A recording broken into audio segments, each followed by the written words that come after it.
Hey everyone, it's Ben Hardy here, and in today's video I'm going to be talking about whether or not our economy can actually support the increase in car prices that we've seen over the last couple of years.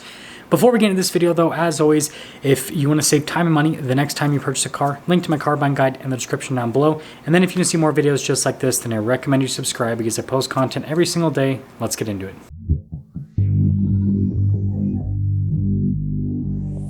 We are going to start things off by going over new car prices and wages. So this first graph, as you can see, is new car prices. And then this second graph, as you can see from the Bureau of Labor Statistics, is wage growth over, well, longer than 10 years. We're going to talk about a 10-year period, though, because I feel like that's going to be the most relevant. So we're going to start from 2012 and go to 2022. So if we look at the average brand new car back in 2012, it was just over $30,000. Whereas at the end of 2022, the average brand new car was about $48,000, an increase of almost 60%. Now, if we look at wages over the same time period, the average wage here in the US as of 2012 was about $44,000. Whereas in 2022, the average wage jumped up to a whopping $54,000, which is an increase of about 20%. And so over the course of the same amount of time, car prices, new car prices on average, have increased by 60%, whereas wages for the average person have only increased by about 20%. Now, the next stat that I want to go over is the number of new vehicles sold over the last decade because it paints a pretty interesting picture. So back in 2012, there were just over 14 million new vehicles sold. And the trend over the course of the next few years was an increase in volume. By 2018, there were well over 17 million new vehicles sold in the US market.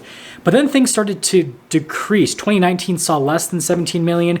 And then 2020, we all know what happened there. And we saw a huge decline. Less than 15 million new cars sold. And then 2021 saw a slight recovery closer to 15 million. And then, we're still going over all the numbers, but it looks like, last year, again, somewhere in the 14 million unit range in terms of total new vehicles sold. And this year, it looks like we're tracking to be around the same amount. And so what this shows is that we saw this increase in volume with new vehicles sold as the prices were increasing, but they weren't increasing at an exponential rate. Again, I will bring you guys back to the graph of the car prices, new car prices. You can see that, as those new vehicle sales increased, the car prices were increasing from a year to year amount. But I mean, just before 2020, 2018, car prices had increased by about 20%. Most of that, 60% increase we saw happen over the course of the last 2 years. And so I think it makes perfect sense as to why we saw this ramp up of new car sales because, well, new cars were getting more expensive, but they were getting more expensive at a rate that, looked like the economy could obviously support because new car sales were increasing. But now we're at a point where the economy definitely cannot support that because, well, the sales aren't recovering like what you would think would happen. And to really hit home with this point, because some people might say that, well, Ben, the reason why there's lower volume is because manufacturing was down for the last 2 years. And yes, that definitely plays a part in what we're seeing.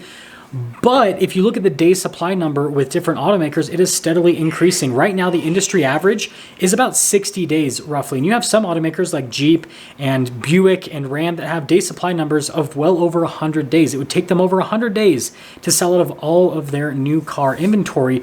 And so again, this just shows that the market cannot support the car prices given where everything is at. However, I do need to play devil's advocate and mention some things that are currently happening in the short term that go against the quote-unquote thesis of today's video. And that's the fact that we're actually seeing more demand for new cars today than we saw at the same time last year. I went over the numbers in January. In January, saw more vehicle sales. January of 23 saw more vehicle sales than January of 2022. And February is looking to be more of the same, where this year in February, we will have more vehicle sales compared to February of last year.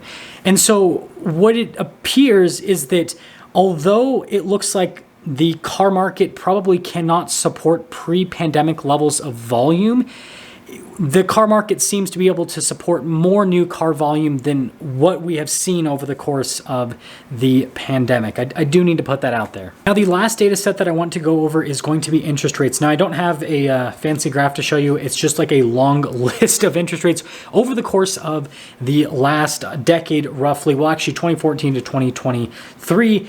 And basically, when you read through the average new car interest rate every single month from 2014 to 2022, what you'll find is that it hovers right around 4 to 5% at the peak. And that's what the market has been used to over the last decade. And then obviously things drop down to a pretty low amount. I mean, in 2021, for example, the average rate was as low as under 4%.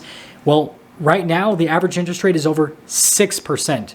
And so what this shows is that not only have new car prices increased by 60%, not only have wages only increased by about 20%, interest rates are over 2% higher than what the market is used to. And what you have to remember is that 85% of new car buyers finance their car purchase. So this increase in interest rates affects 85% of the new car market. 15%, well, this actually affects them in a positive way because it means that they'll make more money off of their money that happens to be sitting in the bank. So now I think we can finally answer the question of whether or not the economy can actually support the car market with all of the conditions that we are currently experiencing. Again, interest rates in conjunction with vehicle prices and wages.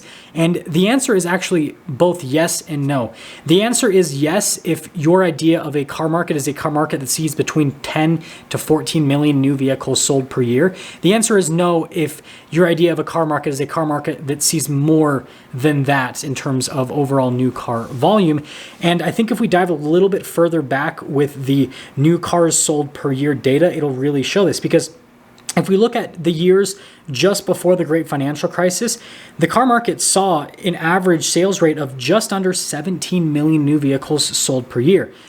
2008 saw a pretty big drop from 16 million in 2007, 2008, 13 million. And then 2009, 10 million, 2011, 11 million, 2011, 12 million, and then 2012, which we already went over, 14 million. So as you can see, as that whole situation was like unfolding and then, trying to like recover from it, if that makes sense, the car market just kept getting worse and worse, where volume just kept going down and down, and it hit its bottom at, just over 10 million new vehicles sold in the US market. That's what the US market could support given wages at the time, interest rates, and new car prices.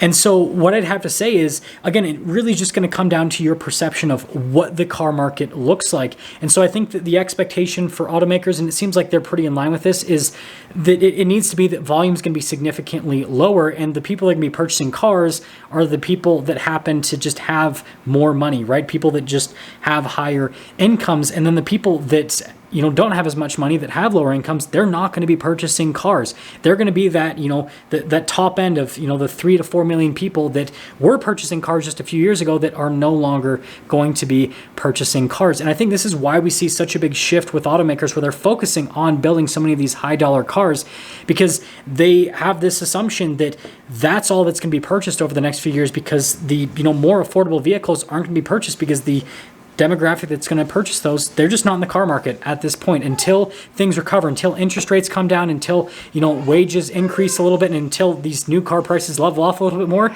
They're probably not going to be in the market.